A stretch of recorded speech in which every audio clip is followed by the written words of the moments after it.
ஹே, கதை கேட்க நீங்க வந்துட்டீங்களா? கதை சொல்ல நானும் வந்துட்டேன். இன்னைக்கு நம்ம பார்க்க போற ட்ராமாவோட ஒன்லைன் என்ன அப்படின்னு பாத்தீங்கன்னா, ஒரு பணக்கார வீட்டு பையன் வந்துட்டு ஓரளவுக்கு நார்மலான ஒரு ஃபேமிலி பொண்ணை வந்து பயங்கரமா லவ் பண்ணி கல்யாணம் பண்ணிக்கிறான். அதுவும் வந்துட்டு அவங்க வீட்டுல ஒத்துக்கவே இல்லை.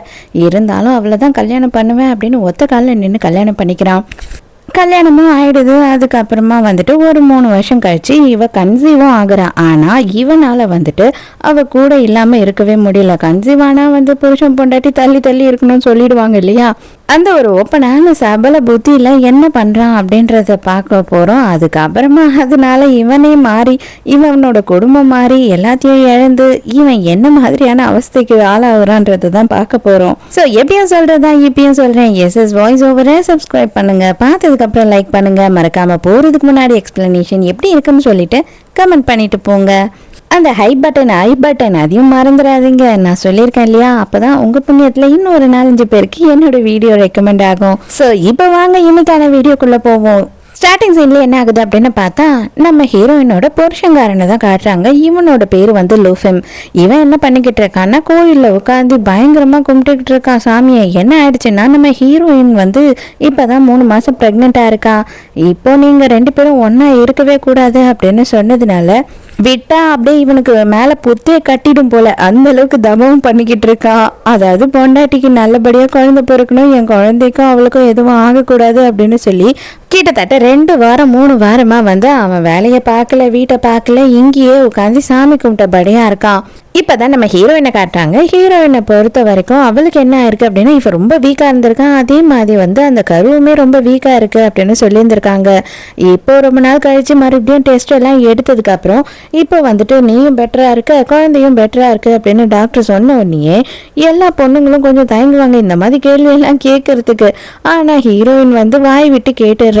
இதுக்கப்புறம் நானும் இப்ப என் புருஷனும் ஒன்னா இருக்கலாம் இல்லையா, அதுல பிரச்சனை இல்லைல்ல அப்படின்னு கேட்கறா. டாக்டருக்கே சிரிப்பை அடக்க முடியல. இருந்தாலும் அடக்கிக்கிட்டு ஓகேமா ஒன்னும் பிரச்சனை இல்லை, நீயும் அவரும் ஒன்னா இருக்கலாம் அப்படின்னு சொல்றாரு.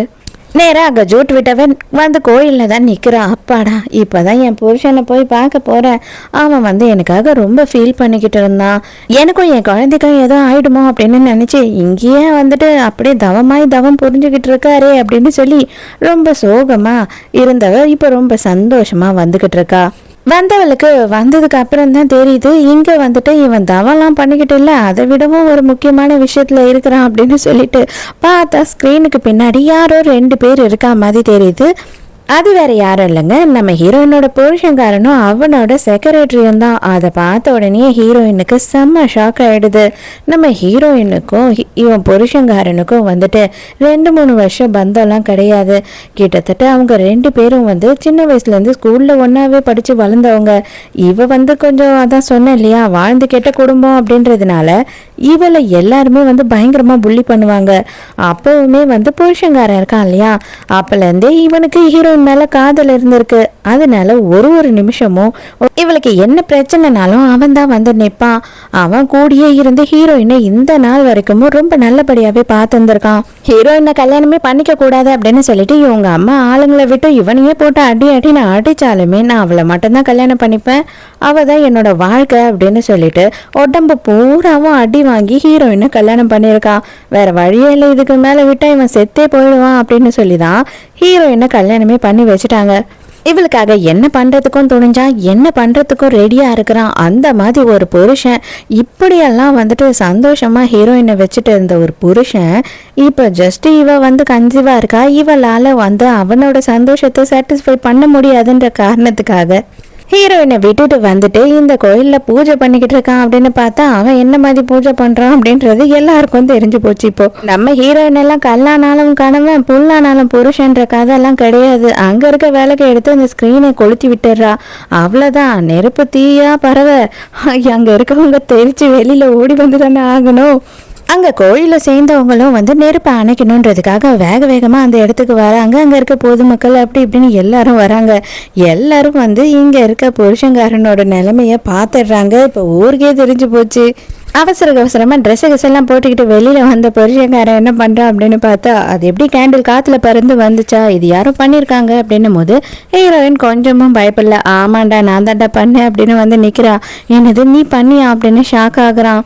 ஏண்டா உடம்பே முடியாம கிடக்கிற எனக்காகவும் அங்க வந்து பிழைக்குமா பிழைக்காதா அப்படின்னு தெரியாத குழந்தைக்காகவும் பயங்கரமா கடவுளை கும்பிடுன்னு கும்பிடுறேன்னு நாங்க வாழ்ந்துகிட்டு இருந்தா நீ என்னன்னா இங்க வந்து ஜல்ஜா கூட ஜல்சா பண்ணிக்கிட்டு இருக்கியா அப்படின்னு கேட்குறா.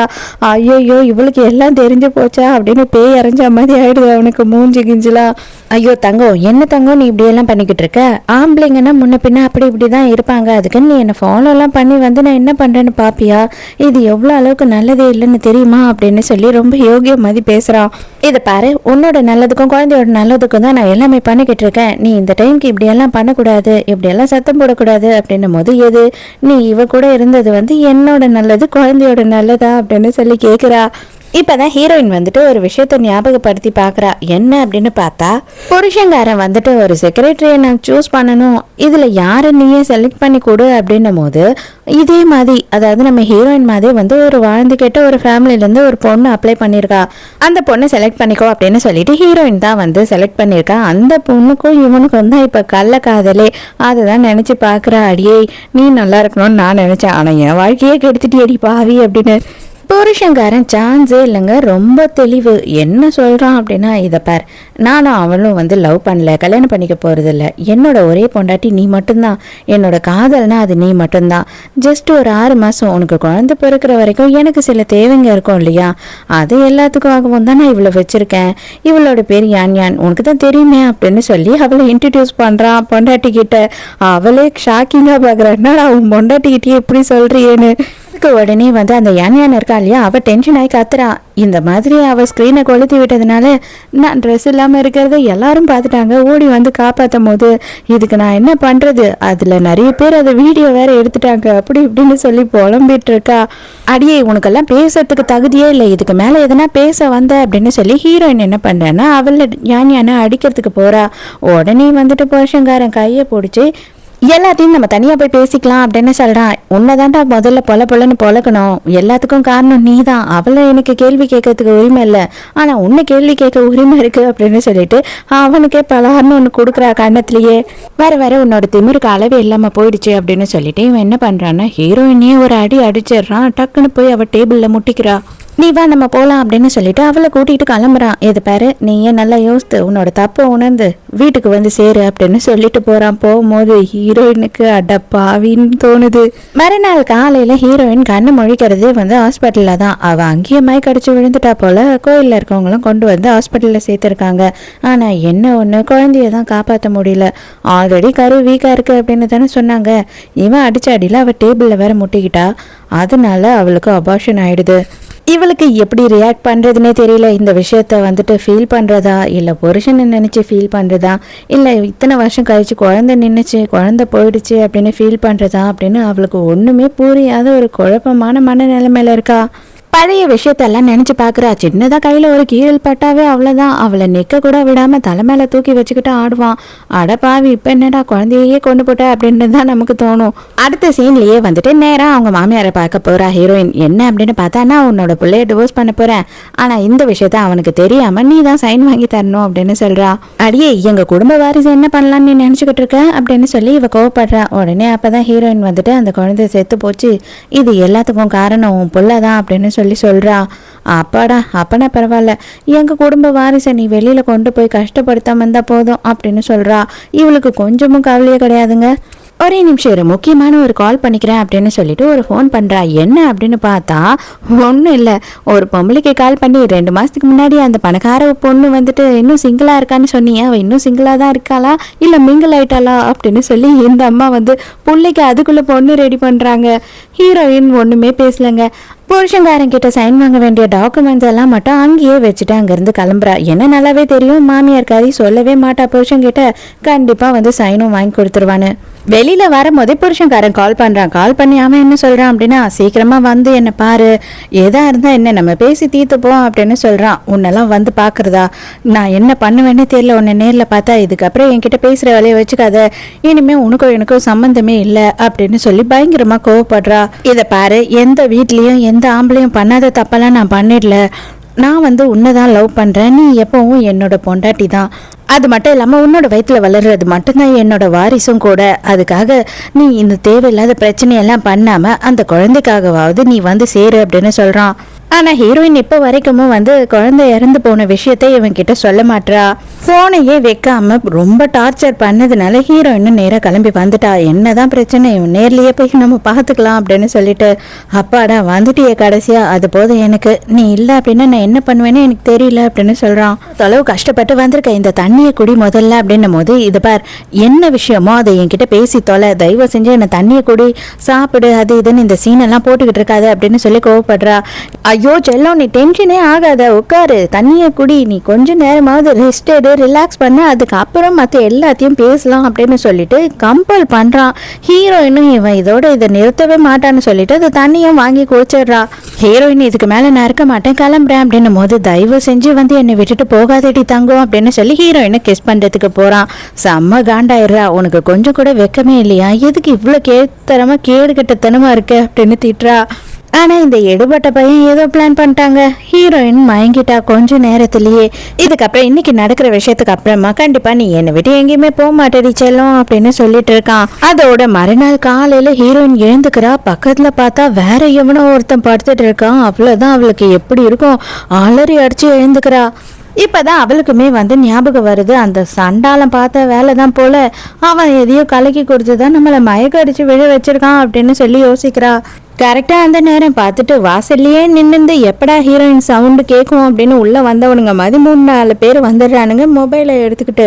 ஐயோ என்ன மாதிரி பொம்பளை நீ, உன்னோட புருஷன் எவ்வளோ பெரிய பணக்காரன், எவ்வளோ பெரிய அந்தஸ்தில் இருக்கவன், அவனை விட்டுட்டு இவன் எவனோ ஒருத்தன் கூட இந்த ரூமில் இருக்கியே, உனக்கு வெக்கமா இல்லை அப்படி இப்படின்னு சொல்லிட்டு எக்கச்சக்கத்துக்கு ஹீரோயினை தப்பாகவும் அசிங்கமாகவும் பேசுகிறாங்க.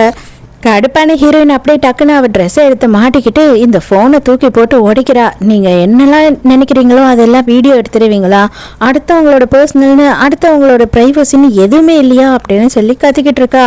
அப்போதான் கரெக்டாக புருஷன்காரன் கள்ள காதலியும் சேர்த்து கூட்டிக்கிட்டு உள்ளே வரான். இவங்க எல்லாரும் சேர்ந்து பண்ண பிளான் தான் போல். அதுக்கு உடனே அவன் என்ன சொல்கிறான் அப்படின்னா, இதை பாரு தங்கம், தயவு செஞ்சு அழாத, நீ அழுதினா என்னால் தாங்கிக்கவே முடியாது, எனக்கு அப்படியே வந்துட்டு நெஞ்செல்லாம் வலிக்கிற மாதிரி இருக்குது, அழ வருது அப்படி இப்படின்னு சீனை போட்டுக்கிட்டே கிட்ட வந்து சொல்கிறான். எனக்கு 6 மாதத்துக்கு அவளை நான் சமாளிக்கணும், சந்தோஷமாக வச்சுக்கணும், எனக்கு வேறு வழியே இல்லை. அவள் வந்துட்டு நீ அடித்ததில் ரொம்ப கோவப்பட்டுட்டா, உன்னை எப்படியாவது பழி வாங்கணும்னு சொல்லி தான் இதை பிளான் பண்ணா. எனக்கு வேறு வழி இல்லாமல் தான் நானும் இந்த பிளானுக்கு ஒத்து போயிட்டேன். தயவு செஞ்சு அவகிட்ட ஒரு மன்னிப்பு மட்டும் கேட்டுடு. ஆனால் இந்த வீடியோ ஃபோட்டோ எதுவுமே வந்து வெளியில வராம நான் பாத்துக்கிறேன் அப்படின்னு சொல்றான். அடே, உன் கள்ள காதலி கோவப்பட்டுட்டான்னு சொல்லி பொண்டாட்டியை கூட்டி கொடுப்பியாடா, உனக்கு வெக்கமா இல்லை அப்படின்னு சொல்லி ஹீரோயின் கேட்குறா. அடைச்ச, அப்படிலாம் எவனா உன்னை தொட்டுடுவானே என்ன, நான் தான் உன் கூடியே இருந்தேன் இவ்வளோ நேரமும், இப்போதான் நான் போனேன் அப்படின்னு சொல்கிறான். ஹீரோயினுக்கு அப்போ எப்படி இருக்கோ வயிற்றுச்சலா, அசிங்கமாக திட்டுறா புருஷங்காரனு. இதை பார், இது எல்லாத்தையும் விட்டுரு, இதோட எல்லாத்தையும் நான் பார்த்துக்கிறேன், எல்லாத்தையும் நான் சரி பண்ணிக்கிறேன், ஆனால் எனக்காக அவகிட்ட ஒரே ஒரு மன்னிப்பு மட்டும் கேளு. 6 மாதம் கழிச்சு நானே தானே அவளை விட்டுட்டு உன் கூடயும் குழந்தை கூடயும் வந்துடுவேன் அப்படின்னு சொல்கிறான். மரியாதையாக தள்ளி போயிடு, என் பக்கத்தில் கூட வராத, என்னை தொடுறதுக்கு கூட உனக்கு வந்துட்டு உரிமை கிடையாது, அருகதையும் கிடையாது அப்படின்னு சொல்லிட்டு ஹீரோயின் பிடிச்ச ஒரு தள்ளுறா. உங்களோட மொபைலில் இருக்க எல்லா வீடியோஸையும் டெலீட் பண்ணுங்க. இதுக்கு மேலே இந்த விஷயம் வந்துட்டு இந்த ரூமை விட்டு வெளியிலே போகக்கூடாது. மீறி இந்த ரூமை விட்டு வெளியில் போச்சு அப்படின்னாலும் இங்கே யார் யார் இருக்கீங்களோ உங்கள் யாரையும் நான் சும்மா விட மாட்டேன் அப்படின்னு சொல்லி மிரட்டுறான். ஹீரோயின் அவ்வளோதான், இடியே விழுந்த மாதிரி ஆயிடுறான். ஏன்னா வந்து ரொம்ப சாதாரணமாக கோவப்பட்டுட்டா ஒரு அடி அடிச்சுட்டான்றதுக்காக இந்த மாதிரியா பழி வாங்குவாங்க. அவள் அதனால ரொம்ப மனசு உடைஞ்சு போயிடுறா, அதுவும் புருஷங்காரனே பண்ணதுனால.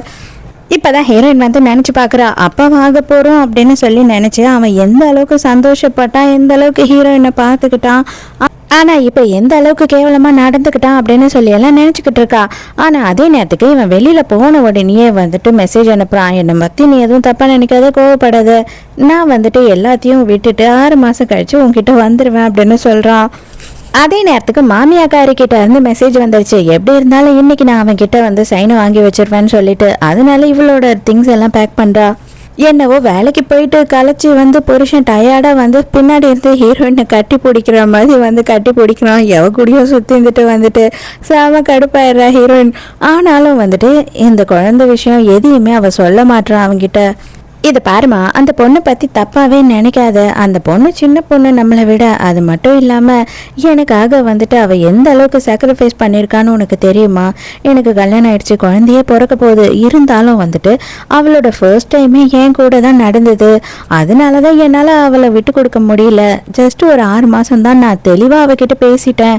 அதுக்கப்புறம் அவளும் என்ன டிஸ்டர்ப் பண்ண மாட்டேன், நானும் வந்து அவளை டிஸ்டர்ப் பண்ண மாட்டேன். அப்போது உன் கூட தான் இருப்பேன் அப்படின்னு சொல்கிறான். இவளுக்கு அப்படியே செம்மையாக வயிற்றுச்சலாக இருக்குது. அட பாவி படுபாவி, அவ கூட சுற்றிட்டு வந்துட்டு என்ன வெக்கமே இல்லாமல் கட்டி பிடிக்கிறேன்னு. இவ்வளோ கேட்டதுக்கப்புறம் ஹீரோயினால் சொல்லாமல் இருக்க முடியல. தயவு செஞ்சு என்னை விட்டுட்டு போயிடு, நானும் என்னோட லைஃப்பை பார்த்துக்கிறேன் அப்படின்னு சொல்கிறா. உடனே இவன் சிரிச்சுக்கிட்டே, ஐயோ தங்கம், உங்கள் அப்பாவோட கம்பெனியை பற்றி நீ கொஞ்சம் கூட யோசிக்கவே இல்லையா? உங்கள் அப்பாவோட கம்பெனியில் ஒன்றுமே நடக்கலை, ஒன்றுமே இல்லை. நான் தான் மொத்தமும் இன்வெஸ்ட் பண்ணி அவருக்கு தண்டமாக காசு கொடுத்துக்கிட்டு இருக்கேன். ஃபஸ்ட்டு அதை தெரிஞ்சுக்கோ. உங்கள் அப்பாவும் அம்மாவும் வந்து வாழ்ந்துக்கிட்டு இருக்கிறது என்னோட காசில் தான் அப்படின்னு சொல்கிறான். இப்போ நீ போய் உங்கள் அப்பா கிட்டேயே இதை சொல்கிறேன்னு வச்சுக்கோங்க. அவர் என்ன தெரியுமா சொல்லுவார்? அம்மா ஆம்பளைங்கன்னா அப்படி தான் இருப்பாங்கம்மா, இதெல்லாம் ஒரு பெரிய விஷயமே இல்லை. முன்ன பின்ன அங்கே போவாங்க இங்கே போவாங்க, வீட்டுக்கு தானாக வந்துடுவாங்க. அதனால நீ பெருசாக இதெல்லாம் யோசிக்காம உன்னோட வாழ்க்கையை மட்டும் நீ பாருன்னு சொல்லி புத்திமதி தான் சொல்லுவார். வேணா நீ தான் போய் சொல்லி பாரு அப்படின்னு சொல்கிறான். இதெல்லாம் கேட்கும் போது ஹீரோயினுக்கு அப்படியே இவனை செவில் மேலே பலான்னு விண்டும் போல இருக்கு. ஆனால் விட தான் மாட்டா, ஏன்னு தெரியல. நைட்டெல்லாம் சுத்தமாக தூங்கவே இல்லை அப்படின்னு சொல்லிட்டு ஒரு காமெடி ஒன்று வரும். கவுண்டமணி என்ன போட உழைப்பாளின்னு நினைக்கிற கவுண்டமணியும் கிழமை வேஷம் போட்ட ரஜினியும் பேசிக்கிட்டு இருப்பாங்க. ஐயோ 16 வயசு பொண்ணு எனக்கு கட்டி வச்சுட்டு நைட்டு பூரா தூங்க விடாம காலமுக்கு கையமுக்குன்னு டார்ச்சர் பண்றா அப்படின்னு சொல்லுவாரு. கவுண்டமணி அவரோட ரியாக்ஷனை பார்க்கணுமே, அந்த மாதிரி தான் ஹீரோயினுக்கு ஆயிடுச்சு. அட பாவி மனுஷா, கட்டின பொண்டாட்டிக்கிட்டே யாருன்னு இதெல்லாம் சொல்லுவாங்களா அப்படின்ற மாதிரி அவ கேட்டுக்கிட்டு இருக்கா. நானாக இருந்தா இந்நேரம் அவனை என்ன கதி பண்ணியிருப்பேன்னு தெரியல. ஆனால் ஹீரோயினை பொறுத்த வரைக்கும் இப்போதைக்கு இவனை விட்டு எப்படியாவது எஸ்கேப் ஆகி ஓடி போயிட்டா போதும் அப்படின்றது தான் அவள் முடிவில் தீர்க்கமாக இருக்கா. மறுநாள் காலையில் ஹீரோயின் எழுந்துக்கிறதுக்கு முன்னையே எழுந்து சமைச்செல்லாம் வச்சிடறா. சாப்பிடுமா, எப்படி இருக்குன்னு பாரு, நான் எப்பவுமே உனக்கு இதெல்லாம் சமைச்சு கொடுப்பேன்ல, அதே டேஸ்ட் இருக்கா இல்லை இன்னும் பெட்டராக இருக்கா பாரு அப்படி இப்படின்னு சொல்கிறான். இவளும் வேற விதி. கடைசியாக மாமியார் கிட்ட போயிட்டு அந்த டிவோர்ஸ் நோட்டீஸை வாங்கின்னு அங்கேருந்து எஸ்கேப் ஆகிடணுன்றது தான் பிளானாக இருக்குது. என் மனசுலையும் என் ஞாபகத்துலையும் எப்பவுமே நீ மட்டும்தாண்டி இருக்க தங்கம், தயவு செஞ்சு அதை மட்டும் புரிஞ்சுக்கோ அப்படின்னு சொல்லிட்டு ரொமான்டிக்காக இவர் கிஸ் வேற கொடுக்குறாரு. அதுக்குள்ளே கள்ளக்காதலி மெசேஜ் பண்ணிட்டா, நீ என்னை விட்டுட்டு எங்கே போனேன், நான் உன்னை ரொம்ப மிஸ் பண்ணுறேன், தயவு செஞ்சு சீக்கிரமாக வாங்க அப்படின்னு சொல்லி அனுப்பின உடனே இவர் அவ்வளோதான், தங்கம் மாமாவுக்கு முக்கியமான ஆஃபீஸ் வேலை வந்துடுச்சு, அதை போய் பார்த்துட்டு வந்துடுறேன் சரியா, உன்னோட பர்த்டே பார்ட்டியை கண்டிப்பாக செலிப்ரேட் பண்ணிடலாம், வந்த உடனே நீ எல்லாத்துக்கும் ரெடி ஆயிரு, நான் அரேஞ்ச் பண்ணிட்டேன் அப்படின்னு சொல்லிட்டு கிளம்புறான். அதாவது ஹீரோயினுக்கு இன்னைக்கு பர்த்டே போல். ஈவினிங் பார்ட்டியும் ஸ்டார்ட் பண்ணிடுது. பார்ட்டிக்கு கள்ளக்காதலி வேற வந்திருக்கா போல். ஹீரோயினுமே அங்கே போயிட்டா. காஸ்ட்லியான ஒரு நெக்லஸை வாங்கிட்டு வந்து, இதை உனக்காக தான்மா வாங்கினேன், எப்படி இருக்குன்னு பாரு அப்படின்னு ஹீரோயின் கிட்ட கொடுக்குறான்.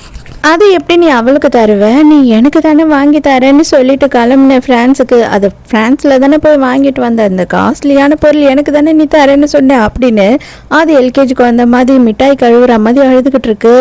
நீ என்னை ஏமாத்திட்டேன், என் மானம் போச்சு, மரியாதை போச்சு, நான் இதுக்கு மேலே உயிர் வாழ்ந்து என்ன பண்ண போகிறேன் அப்படி இப்படின்னு சொல்லிட்டு அங்கேருந்து குதிச்சு சாவ போகிறேன் அப்படின்னு சொல்கிறா. ஒரு நிமிஷம் இருமா, நான் என்ன பஞ்சாயத்துன்னு பார்த்துட்டு வரேன் அப்படின்னு அவன் வேகமாக அங்கே போகிறான். என்னென்ன பண்ணுறான் பாருங்க, கம்பி கட்டுற கதையெல்லாம் இழுத்து போடுறான்ற மாதிரி ஹீரோயின் ரியாக்ஷன்லேயே சைலண்ட்டாக நின்றுக்கிட்டு இருக்கா. இவ தண்ணியில் விழுந்து அவர் குதிச்சு காப்பாற்றிக்கிட்டு வந்து, ஐயோ பெரிய சீனாக இருக்குது. இதை பாருமா, எதுக்காக நீ இவ்வளோ கோவப்படுற, உனக்கு ஒரு நெக்லஸ் இல்லை 4 நெக்லஸ் கூட நான் வாங்கி தரேன், இன்னைக்கு அவளோட பர்த்டே, அவளுக்கு கொடுத்ததை நான் வாங்க முடியாது, ஆல்ரெடி அவள் வந்து கோவமாக இருக்கா, அவளை சமாதானம் வேற படுத்தணும் நான், நீ தயவு செஞ்சு என்னை புரிஞ்சுக்கோ அப்படி இப்படின்னு சொல்லி சீனெல்லாம் போட்டுக்கிட்டு இருக்கான். சாரி என்னை மன்னிச்சிடுங்க, எனக்கு நீங்களே போதும் அப்படின்னு சொல்லி இவ சீனை போடுறாளா. அங்கே எல்லார் எதிர்க்கையும் இவன் வந்து கிஸ் அடிச்சிடறான் அவளை. அவ்வளோ பேர் இருக்காங்க, கட்டின பொண்டாட்டி இருக்கா, அதெல்லாம் அவனுக்கு கவலை இல்லை, செத்த பையன் என்ன வேலை பண்ணா பாருங்க. எல்லாரும் கொஞ்ச நேரம் மட்டும் வெயிட் பண்ணுங்க, நாங்கள் போய் ட்ரெஸ் சேஞ்ச் பண்ணிட்டு வந்துடுறோம் அப்படின்னுட்டு அங்கேருந்து கிளம்பும் போது வேணும்னே ஹீரோயினை பிடிச்சி தண்ணியில் தள்ளி விட்டுட்டு போயிடுறா. ஹீரோயின் பக்கத்துலேயே உட்காந்துக்கிட்டு இருக்கா. ஹீரோயின் வந்துட்டு நல்லா தூங்கிட்டு இருக்கா, அதாவது தண்ணியில் விழுந்தா இல்லையா அதோட மயக்கத்தில் இருக்கா. இதை பாருமா, இதெல்லாம் சாதா விஷயம், நீ ஒன்றும் பெருசாலாம் எடுத்துக்காத, அவள் ஏதோ தெரியாமல் உன்னை தண்ணியில் தள்ளி விட்டுட்டா, அவள் வேணும்லாம் பண்ணல அப்படின்னு சொல்லி கையை பிடிச்சி கெஞ்சிக்கிட்டு இருக்கான். அதோட மறுநாள் காட்டுறாங்க. மறுநாள் வந்துட்டு ஹீரோயின் தனியாக தான் வீட்டில் நின்றுட்டு இருக்கா. எப்படா டிவோர்ஸ் கிடைக்கும்னு. அப்போ கள்ளக்காதலி வேணுன்னே வரா. வந்த உடனே ஹீரோயினை புரண்டு கேட்குறா. கடுப்பான ஹீரோயின் எதுக்காக நீ இங்கே வந்த அப்படின்னு சொல்லி கோவப்படுறா. எதுக்காக நான் இங்கே வந்தேனா, இதுக்கப்புறம் இது உன்னோட வீடு இல்லை, இங்கேருந்து கிளம்புன்னு சொல்கிறதுக்கு தான் வந்தேன் அப்படின்னும் போது ஹீரோயின் நீ என்ன பேசுறியோ பேசிடி அப்படின்ற மாதிரி சைலண்டாக நின்றுட்டு இருக்கா. அவளும் சைலண்டாக இருக்கான்னு சொல்லிட்டு இவளும் பேசுன்னு பேசுகிறா. இதை பாரு, உன்னை உன் புருஷனுக்கு பிடிக்கவே இல்லை, நீ வேஸ்ட்டு, அதனால தான் அவன் என்ன தேடி 3 மாதம் 4 மாதமாக வந்து அந்த கோயிலே தவம் இருந்தான். இப்போ நீ வெளியில் போயிட்டேன்னு வச்சுக்கோயேன், எங்களுக்கு இன்னும் கொஞ்சம் ஈஸியாக இருக்கும். நாங்கள் 2 பேரும் பயங்கரமாக லவ் பண்ணுறோம், 2 பேரும் கல்யாணம் பண்ணிக்க போகிறோம் அப்படின்னு சொல்கிறா. என்னவோ பண்ணிக்கோங்க, ஆளை விடுங்க அப்படின்னு ஹீரோயின் நினைக்கிறா. அப்போ தான் வேணும்னே வந்துட்டு இவ என்ன பண்ணுறா அப்படின்னு பார்த்தா, உங்கள் அப்பா இருக்கார் இல்லையா, உங்கள் அப்பாவோட கம்பெனி மொத்தமும் திவால் ஆயிடுச்சு. இப்போ தான் நான் நோட்டீஸ் அனுப்பிச்சிட்டு வந்தேன், சீக்கிரமாக உங்கள் அப்பா வந்து ஹீரோ கிட்ட வாங்கின காசு எல்லாத்தையும் திருப்பி கொடுக்கணும், இல்லை அப்படின்னா வீடு ஆஃபீஸு எல்லாத்தையும் வந்துட்டு நாங்கள் ஜப்தி பண்ணிடுவோம் அப்படின்னு சொல்கிறா. நீ முடிஞ்சா பண்ணி பாருடி அப்படின்னு சொல்லி ஹீரோயின் சண்டைக்கு போகிறா. அப்போ தான் வந்து ஒரு சீலை எடுத்து காட்டுறா. இது உங்கள் அப்பாவோட கம்பெனி சீல் தானே, இதை பார்த்தியா, நம்பவே மாட்டியே, இது என்கிட்ட தான் இருக்குது, இதை யார் எனக்கு தந்தா தெரியுமா, உன்னோட புருஷங்காரன் தான் கொடுத்தான், அவனுக்கு எல்லாமே நான் தான், நீ வந்து ஒன்றுத்துக்கும் வேலைக்கே ஆகலை, இதுக்கப்புறம் அவனோட கம்பெனி, ஏன் உங்கள் அப்பாவோட கம்பெனி எல்லாமே எனக்கு தான் அப்படின்னு சொல்லிட்டு இருக்கா. ஹீரோயினுக்கு ஒன்றுமே புரியல, என்னடா நடக்குதுன்ற மாதிரி அவள் முழிச்சுக்கிட்டு இருக்கா. கடுப்பான ஹீரோயின் பலார்னு கண்ணத்துலேயே ஒன்று விடுறா. கரெக்டாக அந்த நேரத்துக்கு புருஷங்காரன் வந்துடுறான். வந்த உடனே எதுக்காக அவளை அடிச்ச அப்படின்னு கோவப்படுறான். பாருங்க நான் ஒன்றுமே சொல்லலை, அதுக்குள்ளேயே இவ தேவையில்லாமல் அடிக்கிறா, என்ன நான் மன்னிப்பு கேட்கறதுக்காக தான் இங்கே வந்தேன் அப்படின்னும் போது, ஏய் உன் வயிற்றுல குழந்தை இருக்குன்னு கொஞ்சம் கூட யோசிக்காம என்ன பண்ணிட்டு இருக்க அப்படின்னு கேட்குறான். பலார்னு நீ ஒன்று வாங்குடா அப்படின்னு அவனையும் கண்ணத்திலேயே வைக்கிறா. இது பார், நானும் உனக்கு விட்டு கொடுத்து போகிறேன், நீ ரொம்ப திமிராயிட்ட, உங்கள் அப்பாவோட கம்பெனியை நான் ஜப்தி பண்ண தான் போகிறேன், நீ மட்டும் சைலண்டாக இல்லைன்னா பண்ணுவேன் அப்படின்னும் போது ஹீரோயினும் சண்டை போடுறா. உன்னை நம்பி 13 வருஷமாக என்னோட வாழ்க்கையே கொடுத்தேன், அதுக்கு நீ எனக்கு சரியான தண்டனையை கொடுத்துட்ட, உன்னை நம்பினேன் பார்த்தியா, இது எனக்கு தேவைதான் அப்படின்னு சொல்கிறா. நீ எல்லாத்தையும் பொறுத்து போயிட்டு சைலண்டாக இருந்த 6 மாதம் அப்படின்னா இது எல்லாமே மாறிடும், அது மட்டும் இல்லாமல் உங்கள் அப்பாவுக்கும் நான் ஹெல்ப் பண்ணுவேன் அப்படின்னு சொல்லிட்டு அங்கேருந்து அவளை கூட்டிகிட்டு கிளம்பிடுறான். எதனால ஹீரோயின் இவ்வளோ அளவுக்கு பொறுமையாக இருந்திருக்கா அப்படின்றது இப்போ தான் நமக்கு புரிய வருது. அதாவது இவன் புருஷங்காரனோட அம்மாக்காரி இருக்கா இல்லையா, அவள் வந்து சைனை வாங்கி அப்ளை பண்ணி டிவோர்ஸையும் வாங்கி கொடுத்துட்டா. இப்போ தான் ஹீரோயினுக்கு நிம்மதியாக இருக்குது. நைட்டு வந்துட்டு புருஷங்காரனையும் கள்ளக்காதலையும் காட்டுறாங்க. இவங்க 2 பேரும் அடடா பயங்கரமான லவ்வர்ஸாக சீன் போட்டுட்டு இருக்காங்க. அங்கே எல்லாரும் இருக்கவனுங்களே செம்மையாக கலாய்க்கிறானுங்க. இதை பாருங்க, தப்பாக பேசாதீங்க, என் பொண்டாட்டியை மட்டும்தான் நான் எப்பயும் லவ் பண்ணுவேன், இதெல்லாம் 6 மாசத்துல முடிஞ்சிடும் அப்படின்னு சொல்கிறான். அப்போ தான் ஒருத்தர் ஓடி வந்து என்ன சொல்கிறான் அப்படின்னா, சார் உங்களோட மாமனார் வந்து சூசைட் பண்ணிக்கிட்டு செத்துட்டாரு, அதுவும் உங்கள் பொண்டாட்டி கண்ணு எதிர்க்கியே செத்துட்டாரு அப்படின்னு சொல்லி வீடியோவை காட்டுறாங்க. ஐயோ, அவளுக்கு அவங்க அப்பானா ரொம்ப உயிராச்சே, அவள் என்ன ஆயிருக்கான்னு தெரியல, அவள் வயிற்றுல வேற குழந்தை இருக்கு அப்படின்னு இப்போதான் பதறாரு அப்படியே தலைவர். நேராக வீட்டுக்கு தான் போகிறான். வீட்டுக்கு போனால் அம்மாக்காரி உட்காந்துக்கிட்டு, அப்பா உனக்கு 4 பொண்ணு ஃபோட்டோ எடுத்துகிட்டு வந்திருக்கேன், எந்த பொண்ணு வேணும்னு பாரு அப்படின்னு சொல்லும் போது, அம்மா நீ எதனா பைத்தியமாயிட்டியா அப்படின்னு சொல்லி கேட்குறான். அப்போ தான் அவங்க சொல்கிறாங்க, டே உனக்கு டிவோர்ஸே ஆகிடுச்சு, நீ தான் வந்துட்டு அக்ரிமெண்ட் எல்லாம் சைன் பண்ணிட்டு இருக்கும் போது நான் டிவோர்ஸ் நோட்டீஸில் உனக்கு சைன் வாங்கினேன், நீ சீக்கிரமாக செலக்ட் பண்ணு அப்படின்னு சொல்கிறாங்க. இவனுக்கு செம்ம கடுப்பாயிடுது. டிவோர்ஸ் ஆகுது மண்ணாங்கட்டியாவது, அவள் சாகுற வரைக்குமா அவள் என்னோட பொண்டாட்டி தான், அதை நீ இல்லை அவள் இல்லை, நான் தான் முடிவு பண்ணுவேன் அப்படின்னு சொல்கிறான். காண்டான அம்மாக்காரையும் பலான்னு ஒன்று காரணத்திலே விட்டுட்டு மரியாதையாக வந்துட்டு உன் வாழ்க்கையை நீ கெடுத்தது போதும், நான் சொல்கிற பொண்ணை கல்யாணம் பண்ணிக்கிட்டு குடும்பம் நடத்துகிற வேலையை பாரு அப்படின்னு கத்துறாங்க. இங்கே அதே நேரத்துக்கு நம்ம ஹீரோயின் வீட்டில் காட்டுறாங்க. அவங்க அப்பா இறந்து போயிட்டாரு இல்லையா, அவருக்கு இறுதி சடங்கு நடந்துக்கிட்டு இருக்கு. ஹீரோயினும் அவங்க அம்மாவும் கதறி அழுதுகிட்டு இருக்காங்க. அந்த நேரம்னு பார்த்துட்டு இந்த கள்ளக்காதலி இருக்கா இல்லையா, அவளும் அவள் ஆளுங்களும் வந்து நாங்கள் இந்த வீட்டையும் ஆஃபீஸையும் சீஸ் பண்ண போகிறோம், எல்லாரும் வீட்டை விட்டு கிளம்புங்க அப்படின்னு சொல்கிறா. இது என்னோட வீடு, எங்கள் அப்பாவோட வீடு, நாங்கள் எங்கேயும் போக மாட்டோம் அப்படின்னும் போது, இது எங்கள் கம்பெனிக்கு சொந்தமாயிடுச்சு, இந்த எல்லாத்தையும் வந்து பார்த்துக்கிற பொறுப்பை உன்னோட புருஷங்காரன் என்கிட்ட தான் கொடுத்துருக்கான், அதனால இதை எல்லாத்தையும் நான் தான் பண்ணுவேன், மரியாதையாக சீக்கிரம் எல்லாரும் எடுத்து விட்டு காலி பண்ணுங்க அப்படின்னு சொல்லி கத்துறா. அவங்க போக மாட்டேன் அப்படின்னு சொல்லும் போது ஒரே தள்ளுமுள்ள ஆகுது. அவங்க அம்மாவை பிடிச்சி தள்ளுறாங்க, ஹீரோயினை பிடிச்சி வெளியில் தள்ளுறாங்க, இவங்களும் என்னென்னவோ பண்ணுறாங்க. ஆனால் இவங்க வெளில போகிற மாதிரி இல்லை. அப்போ தான் என்ன பண்ணுறா அப்படின்னு பார்த்தா, அவங்க அப்பா இந்த வீட்டில் இருந்தால் தானே நீங்கள் இருப்பீங்க அப்படின்னு சொல்லிட்டு அஸ்தியை எடுத்து கொட்ட போகிறா. இப்பதான் அங்க ஹீரோவோட என்ட்ரி. முடிஞ்சா பண்ணிட்டு பார்க்கலாம் அப்படின்னு சொல்லி ஹீரோ வந்து நிக்கிறான். ஹீரோ யாரு அப்படின்னு பார்த்தா நம்ம ஹீரோயினோட அப்பா இருக்காரு இல்லையா, அவரோட ரொம்ப க்ளோஸ் ஃப்ரெண்டு தான் இவன். நீ யாரு, இது எங்க கம்பெனியோட சம்மந்தப்பட்ட விஷயம், இதுலலாம் நீ தலையிடாத அப்படின்னு சொல்றா. அதுக்கப்புறம் பார்த்தா தான் தெரியுது ஹீரோ வந்து ரொம்ப பெரிய பணக்காரன். அது மட்டும் இல்லாம அவன் ரொம்ப பவர்ஃபுல் வேற. இங்க இருக்கிற இப்ப சூழ்நிலையே தலைகீழா மாறிடுது. அவனோட ஆளுங்க எல்லாரையும் பிடிச்சிடுறாங்க. அது மட்டும் இல்லாம ஹீரோயினோட அம்மாவை உள்ள கூட்டிட்டு போக சொல்லிடுறான். கரெக்டா அதே நேரம்னு பார்த்து புருஷங்காரன் வேக வேகமா வரான். வந்த உடனே நேராக கள்ளக்காதலிக்கிட்ட தான் வரான். யாரை கேட்டு இந்த வேலையெல்லாம் பண்ண, எதுக்காக நீங்க வந்த, முதல்ல மரியாதையா அந்த ஸ்டாம்பை என் கையில கொடு அப்படின்னு சொல்லி கேட்குறான்.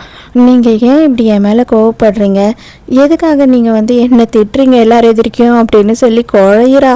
இவனுக்கு ஹீரோவை நல்லாவே தெரிஞ்சிருக்கு. ஐயோ இவ்வளோ பெரிய பணக்காரனா, இவன் எதுக்கு இங்க வந்தான் அப்படின்னு சொல்லிட்டு நீங்க இங்க என்ன பண்றீங்க, நான் இங்கே வந்துட்டு நான் கல்யாணம் பண்ணிக்க போகிற பொண்ணை பார்க்க வந்திருக்கேன் அப்படின்னு சொல்லிட்டு அவன் நேராக போய் ஹீரோயினோட கையை பிடிக்கிறான். அவ்வளோதான், புருஷங்காரனுக்கு அதை பார்த்த உடனே அப்படியே ஷாக் ஆகிடுது. என்னடி பண்ணி வச்சிருக்கேன் நீ அப்படின்ற மாதிரி ஹீரோயினை பார்க்குறான். ஹீரோயினை பொறுத்த வரைக்கும் ஹீரோ யாருன்னு அவளுக்கு தெரியாது. இருந்தாலும் இது வந்து ஏதோ ஒரு வகையில் நமக்கு உதவியாக இருக்க போகுது அப்படின்றது மட்டும் புரியுது. அதனால் அவள் சைலண்ட்டாக இருக்கா. புருஷங்காரன் வேகமாக போய் கையை பிடிச்சி இழுத்து விட்டுட்டு, இது பேர் லூஸ் மாதிரியெல்லாம் பேசிகிட்டு இருக்காது, அவள் என் பொண்டாட்டிலே அப்படின்றான். அதை நான் தான் சொல்லணும், நான் ஒன்றும் பொண்டாட்டி கிடையாது, நம்ம 2 பேருக்கும் இப்போ டிவோர்ஸ் ஆயிடுச்சு அப்படின்னு சொல்றா. அவனுக்கு ஷாக்கு. அப்ப ஆல்ரெடி நீ வந்து ரெடி ஆயிட்டியா 2வது கல்யாணத்துக்குன்ற மாதிரி பாக்குறான் புருஷங்காரன்.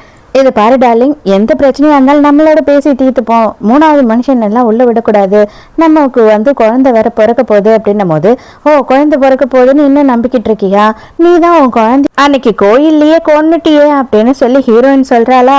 அதை கேட்டதும் இந்த கள்ளக்காதலிக்கு அவ்வளோ ஒரு சந்தோஷம். இவனுக்கு ஒண்ணுமே புரியல. நீ பொய் சொல்ற அப்படின்னும் போது, நீ போய் ஹாஸ்பிட்டல்லையே கேளு, உங்க அம்மாவை கேளு, உங்க அம்மாக்கும் இந்த விஷயம் தெரியும் அப்படின்னு சொல்றா. அவ்வளவுதான், அவனுக்கு அப்படியே தலையில இடியை இறக்குன மாதிரி ஆயிடுது. இப்ப என்ன, நம்ம குழந்தை இல்லை அப்படின்னு ஆயிடுச்சுனாலும் திரும்பவும் நம்ம குழந்தை பெற்றுக்கலாம், நீ கவலையே படாது அப்படின்னு சொல்றான். ஹீரோ அவனை பிடிங்க, அவனை ஆள் பக்கத்துல கூட வர விடாதீங்க அப்படின்னும் போது, இது பார் உன் ஆள் அது இதுன்னு பேசாத, அவ என் பொண்டாட்டி அப்படின்னு சொல்லி அவன் கோவப்படுறான். உனக்கும் அவளுக்கும் டிவோர்ஸ் ஆயிடுச்சு, இப்போ எனக்கும் அவளுக்கும் கல்யாணம் ஆக போகுது, அவளை வேணான்னு சொல்லிட்டு உன் கூட வர சொல்லு, அதுக்கப்புறம் நான் டிஸ்டர்ப் பண்ண மாட்டேன் அப்படின்னு ஹீரோ சொல்றான். பக்கத்துல போயிட்டு இந்த ஒரே ஒரு வாட்டி என்ன நம்பு அப்படின்னு சொல்லி ஹீரோயின் கிட்ட சொல்றான். உடனே ஹீரோயின் என்ன சொல்றான் அப்படின்னு பார்த்தா, இது பார் உன்னோட எனக்கு டைவர்ஸ் ஆயிடுச்சு, அது மட்டும் இல்லாம நான் யாரை கல்யாணம் பண்ண உனக்கு என்ன, பொண்டாட்டி உன்னோட பிள்ளைய தான் பெக்க போறா அப்படின்னு சொல்லிட்டு கொஞ்சம் கூட அறிவே இல்லாம இன்னொரு பொண்ணு கூட இத்தனை நாள் இருந்துட்டு புள்ள பெக்கிற வரைக்கும் அவ கூட இருந்துட்டு நான் திரும்ப வந்துடுறேன்னு சொல்ல, கேவலமானவன் தானே நீ, அதுவும் கோயில்னு சாமி கும்பிடுற ஒருத்தன் கோயில்லயே இந்த வேலையை பாப்பானா அப்படின்னு சொல்லி பயங்கரமா கோவப்படுறா. இப்பதான் நிறைய விஷயம் வந்து புருஷங்காரனுக்கு தெரிய வருது. என்ன அப்படின்னு பார்த்தா, வேணும்னே இவ வந்து அவங்க அப்பா கிட்ட காசு கேட்டு டார்ச்சர் பண்ணியிருக்கா. அதனாலதான் அவங்க அப்பா விரக்தியில இந்த மாதிரி ஒரு வேலையே பண்ணிட்டாரு. இதெல்லாம் உண்மையா அப்படின்னும் போது, ஆமா நம்ம கம்பெனி நல்லதுக்காக தான் நான் பண்ணேன் அப்படின்னு சொல்றா. உடனே கழுத்தை பிடிச்சி நறுக்கிறான்.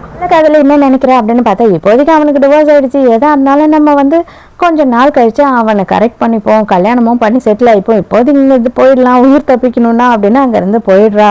ஐயோ செல்லம், தயவு செஞ்சு என்னை மன்னிச்சிடு, நான் முட்டாள்தனமா பைத்தியக்காரத்தனமா ஏதோ பண்ணிட்டேன், ஆனால் இதுக்கப்புறம் நான் நீ தான் எல்லாமேனு உலகமேனு வாழ்வேன், என்னை விட்டுட்டு மட்டும் போயிடாத, கூட வா வீட்டுக்கு போகலாம் சேர்ந்து அப்படின்னு சொல்லிட்டு கதறி அழுதுகிட்டு இருக்கான். என்னது உன் கூட நான் வரணுமா, உண்மையா உன் கூட திரும்பி வந்து நான் வாழ்ந்தேன் அப்படின்னா எந்த ஒரு பொம்பளையும் என்னை மன்னிக்கவே மாட்டா, எங்க அப்பாவையே நீ கொன்னுட்ட, என் குழந்தைய நீ கொன்னுட்ட, இது எல்லாத்துக்கு அப்புறமும் நான் உன் கூட வாழ்வேன்னு நினைக்கிறியா அப்படின்னு சொல்றா. ஏவா அப்படியே கதறி ஆயுது இல்லாத சீன் எல்லாம் போட்டுக்கிட்டு இருக்கான். எனக்கு ரொம்ப டைம் ஆகுது, அவனை தூக்கி கொண்டு போய் வெளியில கடாசுங்க அப்படின்னு சொல்லிடுறான் ஹீரோ. அவ்வளவுதான், அவன் செம கடுப்பாயி, நான் சும்மா மட்டும் விட்டுருவேன்னு நினைக்காத, என் பொண்டாட்டியை உன்னால கல்யாணம் பண்ண முடியாதுடா அப்படின்னு சொல்லி கத்திக்கிட்டே அங்கிருந்து போறான். இப்பதான் ஹீரோயினும் ஹீரோவும் உட்காந்து பேசுறாங்க. அப்பதான் வந்து ஹீரோ என்ன சொல்ல வரான் அப்படின்னு பார்த்தா, இவனும் அவங்க அப்பாவும் எப்படி ஃப்ரெண்ட் ஆயிருக்காங்கன்னா, வெளிநாட்டுக்கு வந்துட்டு ஹீரோயினும் அவங்க அப்பாவும் அம்மாவும் வெக்கேஷனுக்கு போயிருந்திருக்காங்க. கிட்டத்தட்ட ஒரு 10 வருஷத்துக்கு முன்னாடி. அப்போ சடனாக இவனுக்கு ஆஸ்துமா அட்டாக் ஆகி அங்கேயே விழுந்திருக்கான். ஹீரோயின் அவங்க அப்பாவும் தான் சேர்ந்து இவனை காப்பாற்றிருக்காங்க. அது ஹீரோயினுக்கு ஞாபகம் இல்லை. ஆமாம், அதுலேருந்து நான் உங்களை பார்த்தது கிடையாது. 10 வருஷமாக உங்கள் அப்பா கூட நான் நட்பாக தான் இருந்துக்கிட்டு இருக்கேன். ஆனால் கிட்டத்தட்ட ஒரு 5 வருஷத்துக்கு முன்னாடி நான் தான் உங்களை கல்யாணம் பண்ணிக்கணும்னு உங்கள் அப்பா ஆசைப்பட்டாரு. பட் ஆனால் அது எதுவும் நடக்காமல் போயிடுச்சு. நான் ஃபாரினில் படித்து முடிச்சுட்டு இங்கே ரிட்டர்ன் வரும்போது உங்களுக்கு ஆல்ரெடி கல்யாணம் ஆயிடுச்சு அப்படின்னு சொல்கிறான். சரி, அதெல்லாம் இருக்கட்டும். இப்போ எப்படி திருப்புன்னு நீங்கள் இங்கே வந்தீங்க, உங்களுக்கு எப்படி இந்த விஷயம்லாம் தெரியும் அப்படின்னும் போது உங்கள் அப்பா சாகிறதுக்கு முன்னாடி எனக்கு ஒரு வாய்ஸ் நோட் அனுப்பியிருந்தாரு அப்படின்னு சொல்கிறான். அப்போது அவங்க அப்பாவுக்கு ஆல்ரெடி புருஷங்காரன் இந்த மாதிரி தப்பெல்லாம் பண்ணுறான் அப்படின்றது தெரிஞ்சு இவனுக்கு எல்லா இன்ஃபர்மேஷனும் கொடுத்துட்டு என் பொண்ணை நீ தான் பார்த்துக்கணும், இனிமேல் கண் கலங்காமல் பார்த்துக்கோ அப்படின்னு சொல்லியிருக்காரு. அதனால தான் அந்த விஷயம்லாம் தெரிஞ்சதுக்கப்புறம் ஹீரோ திரும்பவும் இங்கே வந்திருக்கான். அப்போதான் ஹீரோ ஒரு ஃபைலை எடுத்துகிட்டு வந்து வைக்கிறான். அந்த ஃபைல் என்ன அப்படின்னு பார்த்தா இவங்க கம்பெனி வாங்கியிருக்க கடன் மொத்தத்தையுமே ஹீரோ அடிச்சிட்டான். ஆனால் ஒரே ஒரு விஷயம் மட்டும் நான் சொல்கிறேன், உங்கள் அப்பா சொன்னாருன்றதுக்காக மட்டும் நான் உன்னை கல்யாணம் பண்ணிக்கணும்னு ஆசைப்படலை. எனக்கே உன்னை ரொம்ப பிடிச்சிருந்தது. நானுமே உன்னை கல்யாணம் பண்ணிக்கலாம் அப்படின்னு தான் ஆசைப்பட்டேன். இன்கேஸ் உனக்கும் இது ஓகே அப்படின்னு தோணுச்சுன்னா எந்த பிரச்சனையும் கிடையாது, நம்ம 2 பேரும் கல்யாணம் பண்ணிக்கலாம் அப்படின்னு சொல்லி கேட்குறான். ஹீரோயினுக்கு ரொம்ப தயக்கமாக இருக்குது. ஆனால் புருஷன்காரனை விட இவன் ரொம்ப பவர்ஃபுல்லாக இருக்கான், பணக்காரனாக இருக்கான். அவனை எதிர்த்துட்டு நம்மளால வாழவே முடியாது. இவனோட ஹெல்ப் இருந்தால் தான் வாழ முடியும் அப்படின்ற மாதிரி தோணுது. உடனே ஹீரோயின் என்ன சொல்கிறேன்னா, உங்கள் அப்பா அம்மா ஒத்துப்பாங்களான்னு தெரியலையே அப்படின்னு சொல்கிறா. எங்கள் அம்மா தான் இந்த ரிங்கியை கொடுத்து அனுப்புனாங்க. என்னோட பரம்பரை ரிங்கு என் மருமகளுக்கு தான் அப்படின்னு சொல்லியிருக்காங்க அப்படின்னு சொல்லும் போது ஹீரோயினுக்கு நோ சொல்கிறதுக்கான ஆப்ஷனே இல்லை. எல்லாமே ஓகே அப்படின்ற மாதிரி தோணுது. ஹீரோயினும் உடனே ரிங்க வாங்கி போட்டுக்கிறா. பட் அவள் என்ன சொல்கிறான்னா, எனக்கு கொஞ்சோண்டு டைம் மட்டும் வேணும் அப்படின்னு சொல்கிறா. தாராளமாக எடுத்துக்கோ, ஆனால் எதுனா உனக்கு பிரச்சனை அப்படின்னா ஃபர்ஸ்ட்டு நீ என்ன தான் கூப்பிடணும் அப்படின்னு சொல்லிட்டு கிளம்புறான். ஹீரோயின் நேராக அவங்க அம்மா கிட்ட போயிட்டு நடந்த எல்லா விஷயத்தையும் சொல்லும் போது அப்போ தான் அவங்க சொல்கிறாங்க, உண்மைதாம்மா, அந்த பையனை நாங்கள் உனக்கு கல்யாணம் பண்ணி வைக்கணும்னு ஆசைப்பட்டோம். ஆனால் நீ லவ் பண்ணிவிட்டு கல்யாணம் பண்ணிக்கிட்டா அவனை தான் பண்ணிப்பேன்னு சொல்லும் போது உன்னோட ஆசை எங்களால் தடுக்க முடியல, அதனால தான் உன்னோட இஷ்டத்துக்கே விட்டுட்டோம் அப்படின்னு சொல்கிறாங்க. இந்த கள்ளக்காதல் இருக்கா இல்லையா, மறுநாள் காலையிலையும் ஆஃபீஸில் உட்காந்துக்கிட்டு இருக்கா. இவன் பார்த்த உடனே கிராண்டாக ஏற்றுட்டு போயிடுறான் அவன் ரூமுக்கு. இங்கே எல்லாரும் என்ன பேசிக்கிறாங்க அப்படின்னா, ஐயோ இவங்க பண்ணுற கிழிஞ்சு தாங்க முடியல, அது மட்டும் இல்லாமல் வெக்கமே இல்லை, ஆஃபீஸ்லேயே பட்ட பகல் இந்த மாதிரிலாம் பண்ணுறாங்களே அப்படின்னு தப்பாக பேசுகிறாங்க. தப்பாலாம் இல்லை, கரெக்டாக தான் பேசுகிறாங்க. ஆனால் அங்கே உள்ள என்ன நடக்குது அப்படின்னு பார்த்தா அவன் என்ன சொல்கிறான்னா, இதுக்கு மேலே உனக்கு இங்கே வேலை இல்லை, எனக்கும் உனக்கும் எந்த சம்மந்தமும் இல்லை, வேலையை விட்டு கிளம்பு அப்படின்னு சொல்கிறான். இப்படி சொன்னீங்கன்னா நான் எங்கே போய் என்ன பண்ணுவேன், இவ்வளோ நாளுமே நீ என்னை பார்த்துப்பேன்னு நினச்சி நான் வாழ்ந்துட்டேன், ஆசைப்பட்டுட்டேன், இதுக்கு மேலே என்னால் எங்கேயும் போய் வாழலாம் முடியாது அப்படின்னு சொல்கிறா. இவன் கன்ஃபார்மாக உனக்கு வேலை கிடையாது, என் பொண்டாட்டியோட குடும்பத்தையும் அழிச்சிட்டேன், என் குடும்பத்தையும் சேர்த்து அழிச்சிட்டேன், ஆனால் நான் உன்கிட்ட அக்ரிமெண்ட் போட்டேன் 6 மாதம் 7 மாதத்துக்கு தான் நான் உன் கூட இருப்பேன்னு, அதை நீ மீறிட்ட, இதுக்கு மேலேயும் என்னால் உனக்கு எதுவும் பண்ண முடியாது, வேலை கூட கொடுக்க முடியாது அப்படின்னு சொல்லிடுறான். அவள் போகவே மாட்டா அப்படின்னு சொல்லி செக்யூரிட்டிஸை கூப்பிட்டு இவளை பிடிச்சிட்டு போய் வெளியில் தள்ள சொல்லிடுறாங்க. அங்கே இன்னுமும் இருக்க எல்லாரும் இவ்வளோ கேவலமாக பேசிக்கிட்டு இருக்காங்களா, அங்கே இருக்க ஒரு பொம்பளை போய் அடிக்கிறா. அவள் திருப்பி ஒன்று கொடுத்துட்டு, நானாவது இந்த ஆஃபீஸில் இன்னும் வேலை செஞ்சுக்கிட்டு இருக்கேன், உனக்கு வேலையே போயிடுச்சு, மரியாதையாக வெளில போடி அப்படின்னு சொல்கிறா. ஹீரோவையும் ஹீரோயினையும் காட்டுறாங்க. 2 பேருமே அவங்க அப்பாவோட சமாதிக்கு போயிருக்காங்க மரியாதை பண்றதுக்கு. அந்த இடத்துக்கு தலைவர் தங்கராசு அவர்கள் வராரு பொக்கேவோட. என்னடா தங்கராசுலாம் கேட்காதீங்க, சும்மா நமக்கு வாய்க்கு வந்ததை அடிச்சு விட்டு எங்கள் அப்பாவை கொண்டு வாயில் போட்டுக்கிட்டு இப்போ எதுக்கு நான் பூங்கொத்தெல்லாம் வைக்கிறேன் அப்படின்னு கண்ட மினிக்கு ஹீரோயின் பிடிச்சி திட்டுறா. இது பாரு, இது எல்லாமே தப்பாயிடுச்சு, உண்மைதான், என்னோட தப்பு நிறையவே இருக்குது, என்னால் தான் இந்த மாதிரி ஆயிடுச்சு, நான் ஒத்துக்கிறேன், ஆனால் நீ இல்லாத வாழ்க்கையை என்னால் யோசித்தே பார்க்க முடியாது அப்படின்னு சொல்கிறான். நான் இல்லாத வாழ்க்கை இல்லை, உன்னோட மூஞ்ச கூட நான் பார்க்கக்கூடாது, கனவுல கூட நினச்சிடக்கூடாதுன்னு நினைக்கிறேன், தயவு செஞ்சு இந்த ஒரே ஒரு விஷயத்த மட்டும் எனக்கு பண்ணு, என் முன்னாடி நிற்காத அப்படின்னு சொல்லி திட்டுறா. தங்கம் நீ இல்லாமல் என்னால் வாழ முடியாது அப்படின்னு சொல்கிறான். வாடார்லிங் போகலாம் அப்படின்னு ஹீரோவோட கையை பிடிச்சிக்கிட்டு அங்கேருந்து கிளம்பி போயிடுறான். பாரு, என் கண்ணெதிரிக்கே இன்னொருத்தன் கையை பிடிச்சிக்கிட்டு போறா அப்படின்னு இவன் கோவப்பட்டுக்கிட்டு இருக்கான். இப்போ என்ன பிரயோஜனம், அம்மன் ஜல்லிக்கு பிரயோஜனம் இல்லை. அப்படியே கொஞ்சம் கொஞ்சமா நாட்கள் போகுது. நம்ம ஹீரோயின் வந்துட்டு அவங்க அப்பாவோட பிசினஸை எடுத்து நடத்த ஆரம்பிக்கிறா. ஹீரோவும் ஹீரோயினும் நல்லா நெருங்கி பழக ஆரம்பிக்கிறாங்க. ஒருத்தர் புரிஞ்சுக்கிறாங்க. ஹீரோயின் ரெஸ்ட் ரூம் போயிட்டு வரும்போது ஹீரோ வந்துட்டு அவங்க அப்பா கிட்ட போட்டோ முன்னாடி நின்று பேசிக்கிட்டு இருக்கான். நீங்க சொன்னீங்கன்ற ஒரே காரணத்துக்காக மட்டும் உங்க பொண்ணை கல்யாணம் பண்ணிக்கல, உண்மையாவே அவளை எனக்கு ரொம்ப பிடிச்சிருக்கு, நான் கண்டிப்பா அவளை கல்யாணம் பண்ணிப்பேன், ஆனா இன்னும் எவ்வளவு நாள் எடுத்துக்க போற உங்க பொண்ணுன்னு தான் தெரியல அப்படின்னு சொல்லி ஃபீல் பண்ணிக்கிட்டு இருக்கான். கரெக்டா அதே நேரத்துக்கு கால் பண்றாங்க அவங்க அம்மா. அப்ப உடனே இன்னைக்கு உடனே என் மருமகளை பார்க்கணும் போல இருக்கு அப்படின்னும் போது, மருமகளா, இன்னும் அதுவே கன்ஃபார்ம் ஆகல, என்னைய தொங்கல்ல விட்டுட்டு இருக்கா, நீ மருமகன் ரியா கம்னிருமா அப்படின்னு சொல்லும் போது ஹீரோயின் இன்னைக்கே போகலாம் அவங்க அம்மாவை பார்க்க அப்படின்னு சொல்றா. அவ்வளோதான், ஹீரோக்கு பயங்கர சந்தோஷமாயிடுது. இந்த வார்த்தைக்காக தான் நான் இவ்வளோ நாள் காத்துட்டு இருந்தேன் அப்படின்னு சொல்லி ரொம்ப சந்தோஷமாயிடுறானா. அடுத்த சீன்லயே பார்த்தா 2 பேரும் அம்மாவை பார்க்கறதுக்காக கிளம்பிடுறாங்க. ஆனா இவளுக்கு தான் வந்துட்டு ரொம்ப ஒரு மாதிரி இருக்கு, எனக்கு பதட்டமா இருக்கு, உங்க அம்மா என்ன சொல்லுவாங்கன்னு தெரியல அப்படி இப்படின்னு சொல்லும் போது, எங்க அம்மாக்கு ஆல்ரெடி உன்னை ரொம்ப பிடிக்கும், நீ எதுக்கும் கவலையே படாதுன்னு பேசிக்கிட்டு இருக்காங்க. அதுக்குள்ளேயே அவங்க அம்மா அங்கே வந்துடுறாங்க. அம்மா உன்னை பார்க்கறதுக்காக எவ்வளோ நாளாக வெயிட் பண்ணிட்டு இருந்தம்மா அப்படி இப்படின்னு சொல்லி புகழ்ந்து தள்ளுறாங்க ஹீரோயின். இவங்களுக்கு ஒரே பையன் தான் போல, அதனால அவனுக்கு எப்படியாவது சீக்கிரமா கல்யாணம் பண்ணி வைக்கணும் அப்படின்னு சொல்லி அவங்க நினைச்சிருக்காங்க. ஆனா அவனுக்கு ஹீரோயினை பிடிச்சதுக்கு அப்புறம் பெருசா வேற எந்த பொண்ணு மேலேயும் இன்ட்ரெஸ்டே இல்லாம இருந்திருக்கான். ஹீரோயினுக்கு டிவோர்ஸ் ஆன உடனேயே விஷயம் தெரிஞ்சு உடனே இங்க வந்துட்டு இருக்கான். அப்பவும் அவன் என்ன சொல்றான் அப்படின்னு பார்த்தா, தயவு செஞ்சு வந்துட்டு உன்னோட அவசரத்துக்கு அவளை திணிக்காதம்மா, அவளுக்கு எப்போ ஓகேயோ அப்பதான் எனக்கும் ஓகே அப்படின்னு சொல்லும் போது ஹீரோயின் இல்ல நம்ம கல்யாணம் பண்ணிக்கலாம், ஆல்ரெடி நம்ம 3 மாசமா பழகிட்டு இருக்கோம் அப்படின்னு சொல்றா. அப்பாடா இது போதுண்டா அப்படின்னு நினைச்சுக்கிறான் ஹீரோ. கொஞ்ச நாளா ஹீரோயினை எங்கேயுமே அவன் அனுப்பாம, அதாவது தனியா அனுப்பாம அவனோட ஆளுங்க இல்ல ஹீரோ கூடியே போய் புருஷங்கார ஹீரோயினை பாக்குறதுக்கான சான்ஸே கொடுக்காத மாதிரி இருந்தாங்க. ஆனா இன்னைக்கு ஹீரோ அங்க இல்ல, ஊர்ல இல்ல அப்படின்றதுனால ஹீரோயின் அர்ஜென்ட்டா வெளியில வந்துடுறா, யாரையோ ஒரு கிளைண்ட்டை பார்க்கணும்னு. ஆனா கிளைண்ட்டுக்காக வெயிட் பண்ணிட்டு இருந்தா கிளைண்ட் அந்த இடத்துல வரல, புருஷங்காரன் தான் வரான். ஐயோ செல்லம், உன்னையும் என்னையும் அந்த நாசமா போனவன் மொத்தமா பிரிச்சுட்டான் அப்படி இப்படின்னு சொல்லி கதையா பேசிக்கிட்டு இருக்கும் போது, அவன் என்னையும் உன்னையும் பிரிக்கல, நான் தான் உன்னை விட்டு விலகி போயிட்டேன், நீ அவ்வளோ கேவலமானவன் அப்படின்னு சொல்றா. எனக்கு எதை பத்தியும் கவலை இல்லை, இதுக்கப்புறம் எதுவுமே எனக்கு தேவையும் இல்லை, எல்லாத்தையும் விட்டுட்டு வந்துடுறேன், நம்ம 2 பேரும் சேர்ந்து வாழலாம் அப்படின்னு சொல்றான். ஆல்ரெடி எங்க 2 பேருக்கும் கல்யாணம் ஆக போது, டேட் எல்லாம் ஃபிக்ஸ் பண்ணியாச்சு, உன் வேலை என்னவோ அதை மட்டும் பாரு அப்படின்னு சொல்றா. ஆனா அவன் கேட்கற மாதிரி இல்லை, செம்மையா டார்ச்சர் பண்றான் ஹீரோயின். எனக்கு ஒரே ஒரு சான்ஸ் கொடு, தயவு செஞ்சு ஒரே சான்ஸ் கொடு, நான் மாறல அப்படின்னா அதுக்கப்புறம் நீ என்னை விட்டு போயிடு அப்படின்னு சொல்றான். உன்னோட வாழ்க்கையை இவ்வளவு நாள் சான்ஸ்ல தான் போச்சு, மறுபடியும் என்னோட வாழ்க்கையை கெடுத்துக்க மாட்டேன் உனக்கு சான்ஸ் கொடுத்து அப்படின்னு சொல்லிடுறா.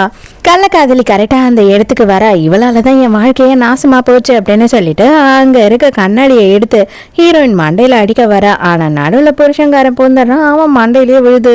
பைத்தியக்காரி அடி, நீ எதுக்காக இந்த மாதிரி ஒரு விஷயத்த பண்ண அப்படின்னு சொல்லி கேட்கும் போது, என் வாழ்க்கையை அழிச்சிட்டா, என் சந்தோஷத்தை அழிச்சிட்டா, இனிமே அவளை நான் நிம்மதியா இருக்க விடவே மாட்டேன், ஏன்னா என் வயிற்றுல ஒரு குழந்தை வளருது, உன்னோட குழந்தை, அந்த குழந்தைக்கு நிம்மதி எல்லாம் ஆக்கிட்டா இல்லையா அப்படின்னு சொல்லும் போதுதான் இவனுக்கே தெரியுது இவ பிரெக்னெண்டா இருக்கான்னு. செல்லம், நீ நம்பவே நம்பாத, இவ என்னை ஏமாத்தி கர்ப்பமாயிருப்பா, இல்லைன்னா நாடகம் நடத்துவா, அதனால நான் ஹாஸ்பிட்டலுக்கு கூட்டிட்டு போயிட்டு இதை கண்டுபிடிச்சி இவளை அபார்ஷன் பண்ண வச்சுட்டு வரேன் அப்படின்னு சொல்லிட்டு போறான். வெளியில போனவங்க நடு ரோட்ல கூட அறிவே இல்லாம சண்டை போட்டுக்கிட்டு போயிட்டு இருக்காங்களா. அந்த டைமுக்கு புருஷங்காரனை ஒரு கார் இடிச்சிடுது.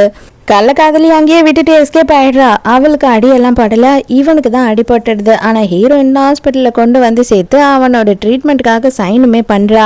அங்க அவனோட அம்மா என்ன பண்றா அப்படின்னு பார்த்தா ஹீரோயினை போட்டு அடிக்கிறா. இது எல்லாத்துக்கும் காரணம் நீதான், என் புள்ள இப்படி இருக்கிறதுக்கு காரணமே நீ தாண்டி பாவி அப்படின்னு. அந்த இடத்துக்கு ஹீரோ கையை பிடிச்சாரான். இதுக்கு மேலேயும் என் பொண்டாட்டி மேல ஒரு கை பட்டுச்சு, உன்னை என்ன பண்ணுவேனே தெரியாது, உன்னோட குடும்பமே இல்லாம ஆக்கிடுவேன் அப்படின்னு மிரட்டும் போது, நீ யாருடா, என் பிள்ளைய விட்டுட்டு போனதுக்கு அப்புறம் உன்னதான் இவ வச்சுக்கிட்டு இருக்காளா அப்படி இப்படின்னு சொல்லி கேவலமா பேசிக்கிட்டு இருக்கும் போது, நானும் இவளும் கல்யாணம் பண்ணிக்க போறோம் அப்படின்னு சொல்லிட்டு அவனோட பேரை சொல்லும் போதுதான் இவன் எவ்வளவு பெரிய பணக்காரன் அப்படின்றதே அவங்களுக்கு தெரிய வருது.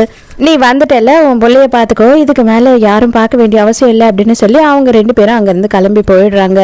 அதோட 2-3 நாள் கழிச்சுதான் கோமால இருந்து எழுந்துக்கிறான் புருஷங்காரன். அதுக்கப்புறம் தான் தெரிய வருது அவனுக்கு 2 காலுமே இல்ல.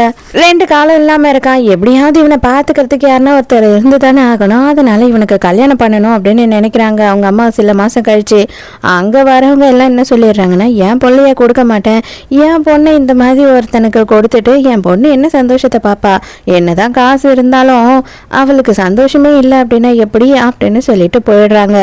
இந்த பொம்பளைக்கு வந்து குடும்பத்துக்கு வாரிசே இல்லாமல் போயிடுமோ அப்படின்னு சொல்லிட்டு ரொம்ப பயமாக இருக்குது. அதனால தான் வந்து எப்படியாவது பிள்ளைக்கு கல்யாணம் பண்ணி வைக்கணும் அப்படின்னு நினைக்கும் போது அப்போ தான் இவன் என்ன சொல்கிறேன்னா, உனக்கு குடும்பத்துக்கு வாரிசு வேணும் அவ்வளோதானே, என்னோட கள்ளக்காதலி இருக்கா இல்லையா, அவள் ப்ரெக்னெண்ட்டாக இருக்கா அப்படின்னு சொல்கிறான். இது போதுண்டா எனக்கு, நான் எப்படி போய் அவளை கூட்டிகிட்டு வந்து உனக்கு கல்யாணம் பண்ணி வைக்கிறேன் பாரு அப்படின்னு சொல்லிட்டு அவங்க அங்கேருந்து போகிறாங்க. அப்போ தான் இவன் என்ன யோசிக்கிறான் அப்படின்னா, அவள் வந்து அவகிட்ட காசு இல்லைன்னு சொல்லி கண்டிப்பாக ஹீரோயின் நிம்மதியாகவே இருக்க விட மாட்டா, இவளை நம்ம பக்கத்துலேயே வச்சுக்கிட்டாதான் ஹீரோயினுக்கு நல்லது அப்படின்னு நினைக்கிறான். அப்படியே கொஞ்ச நாள் போது இவளும் கல்யாணம் பண்ணிக்கிட்டு வந்துடுறா, வந்து இவனை பார்த்துக்கிறா. அதுக்கப்புறம் தான் அவளுக்கு தெரிய வருது இவங்களோட பிஸ்னஸே வந்து லாஸ்ல இருந்தது, ஏமாற்றி கல்யாணம் பண்ணி கூட்டிகிட்டு வந்துட்டாங்க. பணம் நிறைய கிடைச்சா போதும் அப்படின்னு இவளை நம்பி வந்துட்டா, இப்போ பிஸ்னஸே இல்லாமல் ஆயிடுச்சு. அதனால வீட்டில் எந்த நேரமும் எனக்கு டிவோர்ஸ் கொடு அப்படின்னு சொல்லி புருஷங்கிட்டையும் மாமியார்கிட்டையும் சண்டை போட்டுட்டு இருக்கா.